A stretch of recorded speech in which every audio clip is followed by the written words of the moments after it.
No, Louis, power's not corrupt. The people are retards. They don't understand it. They don't.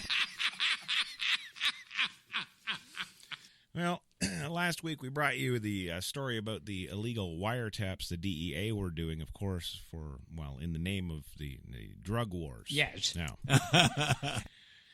that didn't go well for them, did it? It did not. No, it did not go well for them, and now prosecutors have halted the entire operation. That's right, Palm Springs, California today. Prosecutors in Los Angeles suburbs said that they have dramatically scaled back the vast and legally questionable eavesdropping operation built by federal drug agents that once accounted for nearly a fifth of all U.S. wiretaps. The wiretapping, authorized by prosecutors and a single state court judge in Riverside County, alarmed privacy advocates and even some U.S. Justice Department lawyers who warned that it was likely illegal. Now, they found that the operation almost certainly violated federal wiretapping laws, including using millions of secretly intercepted calls and texts to make hundreds of arrests nationwide. Now, Riverside's District Attorney Mike Hestron acknowledged being concerned by the scope of the surveillance. He said he enacted significant reforms last summer to rein it in. Wiretap figures in his office released last week for the first evidence that the enormous eavesdropping program has wound down to more routine levels. I definitely don't apologize for using this tool that has hit the cartels in Riverside County, he says, who took, of course, office last year. He says, I think reforms I put in place were necessary, but this is still a tool that I believe in. It needs to be used cautiously, but it should always be available when necessary, especially when we can't get into their iPhones.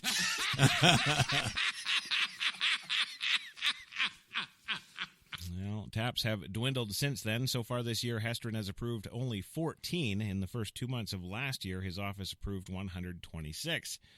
Sounds like he's chilling out. Yeah. Well, if the current rate continues, Riverside County will end 2016 with between 85 and 120 wiretaps, still enough to rank it among the nation's busiest wiretapping jurisdictions based on 2014 records. But the county will, of course, no longer be in the stratosphere unto all its own. I'm pleased to hear this, but I never should have gotten out of hand in the first place, he says. And, of course, the Riverside Public Defender, Steve Harmon, he says if there's no strong investigative connection to Riverside County, then Riverside County has no interest in being in this business. Privacy advocates who had expressed alarm last week were more cautious. Jennifer Lynch, the senior staff attorney with the Electronic Frontier Foundation, said it was reassuring that the Riverside tap numbers had normalized, but worried there is no oversight even for new eavesdropping orders.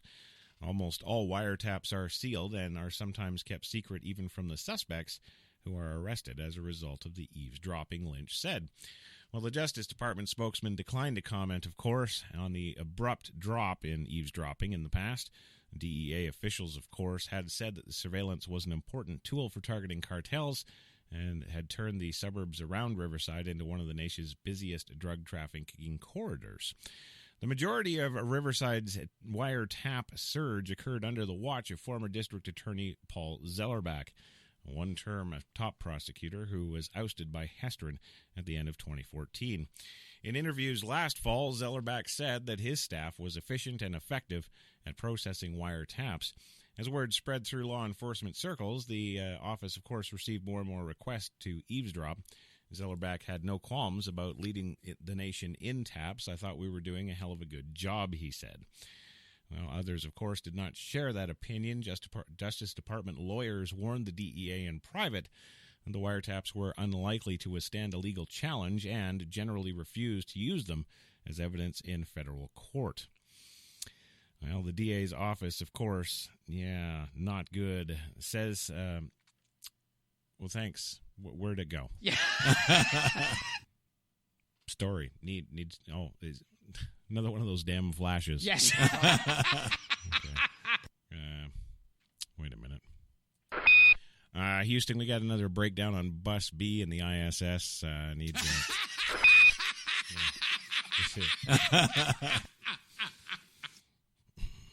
Yeah, Houston disregards back up now. Yeah. And this is... Yeah, I know. Okay, well, given the lack of transparency, we remain concerned about this issue and the fact that the problem may be solved, at least for the present time, Well, it doesn't address what may have happened in the past, but at least for now, we can move forward without fear of being the biggest drug buster in the United States.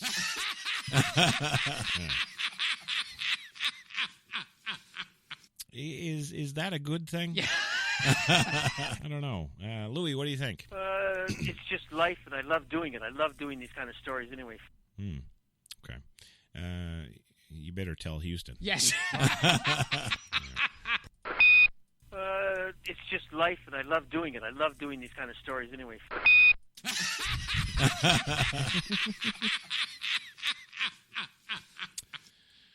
There you go, Houston. Don't say we don't give you nothing. Yeah, that's good.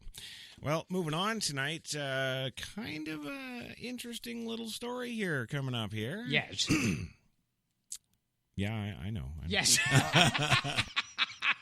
It's about the Islamic Society, I guess in America. Yeah. Mm-hmm. Yes, the Islamic Society drawing support, of course, from other faiths after mosque vandalism in Plainfield, Indiana. Yeah. Well, a day after the Islamic Society of North America was spray-painted with racial slurs and vulgarities, the organization's Secretary General did not speak with anger. Well, of course not. He sent out 20 people in bomb vests.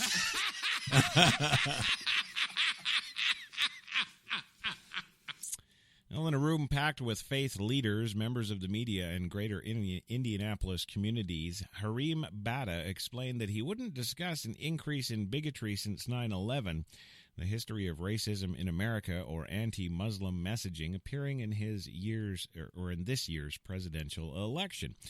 Instead, he smiled because, raising pillars of holy fire for Allah.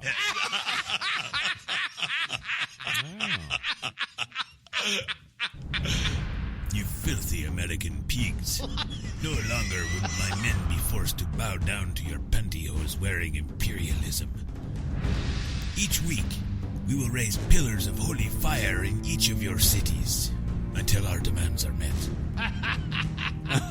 Of course he smiled.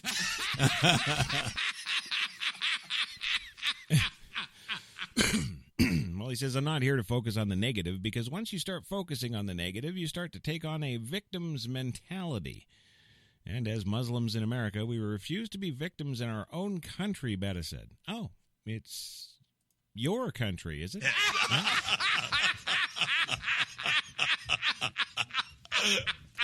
Well, I'll have you know, sir, that the redskin was here before anybody.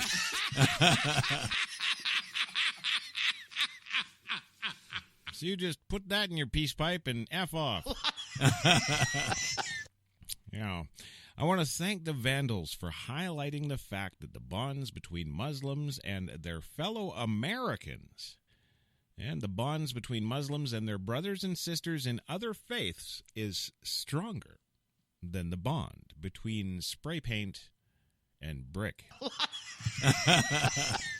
Well, I guess it is stronger, and yes. When you think about it, I'm pretty sure the spray paint melts off the brick at 4,000 degrees when you fly a jet plane into it.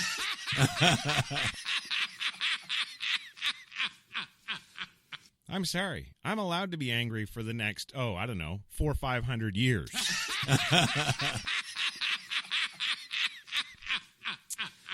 Well, the spray paint is already gone, but our partners are still here, he says, and they're not going anywhere unless our demands are met.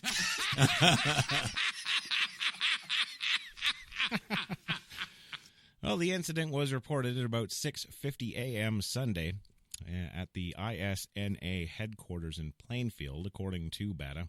Security footage revealed that the act was committed by 3 men who went to the building, which acts as both administrative offices and a place of worship in a pickup. Were the 3 men black by any chance?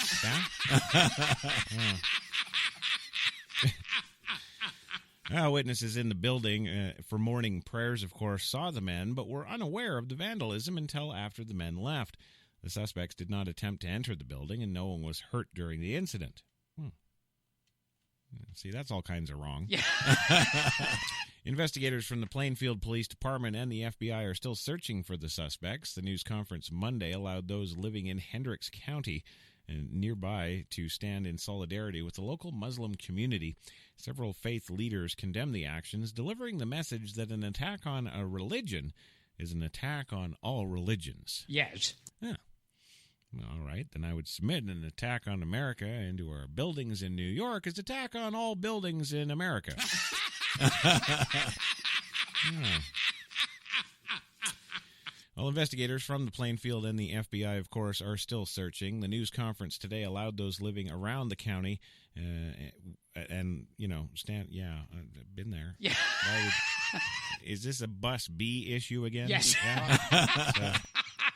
Oh, okay. Kent Millard, retired senior pastor of St. Luke's United Methodist Church in Indianapolis, wanted to let Bata know that he's not alone. During the news conference, Millard asked if all the Christians in the room to stand, and he smiled as more than half of those in attendance stood. Quote, "We're on your side," he said. Oh, that's nice.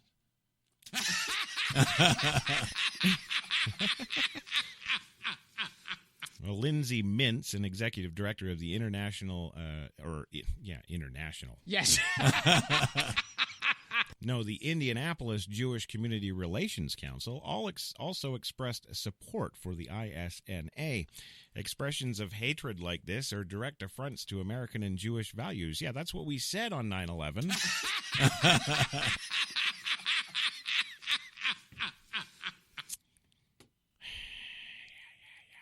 And pluralism, and to our belief that all human beings are created in the image of God, she said. Well, aren't we high and mighty? Yes. Yes. An act of violence directed at Muslims is an act that unequivocally harms us all. Well, what about the act in New York? I didn't see any Muslims harmed in that. Oh, wait, because they knew they were coming in. They didn't go to work that day.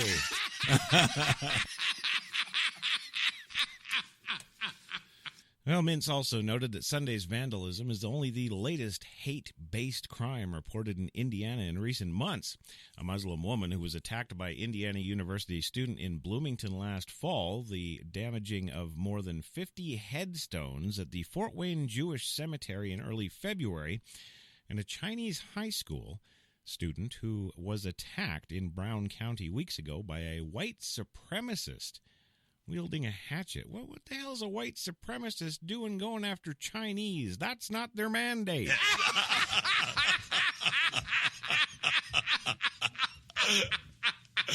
Well, no, Gilbert. I mean, it's not. Chinese look like a black guy? Yes.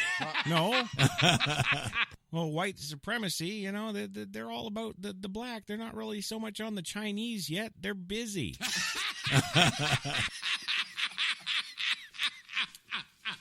God, so much work, so little time. Yes.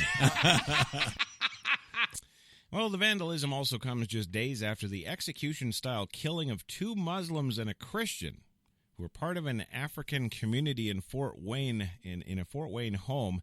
In that incident, local authorities dismissed the speculation that those killings were hate crimes because, well, geez, they weren't beheadings.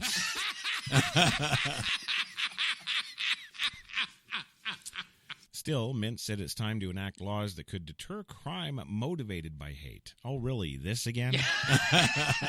No, I think we've already got strong enough penalties for beheadings.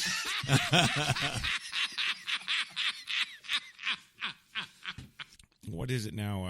32 states death penalty? Yes. Yeah? I think we're pretty covered there, but thanks. Yes, every time we hear of these despicable and senseless acts, we're reminded that hate-based violence still takes place with shocking regularity, she said.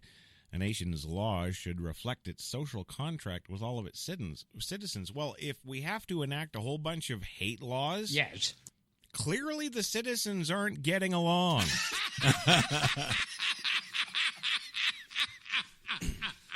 And ergo, if they're not getting along,